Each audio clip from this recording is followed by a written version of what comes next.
It's interesting, Rula, to me that you are at a place where you acknowledge your experience of the war as asymmetrical, and at the same time, you are ready to actually be doing the work towards fixing the structural challenges. And it's interesting to me only because it's very, very hard for most people to think beyond the war while they're still in the war. It's also hard for me. Yeah.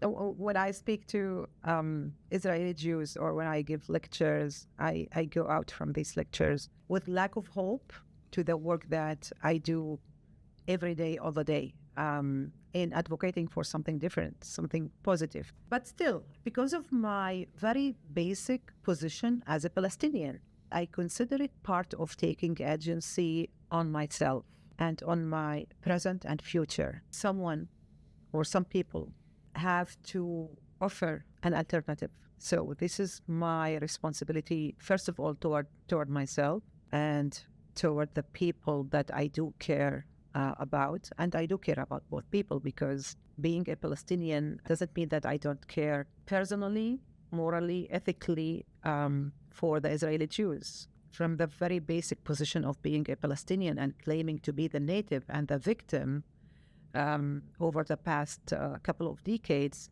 it doesn't release us from our moral responsibility toward the other. So what is that work? What do you think is the urgency right now?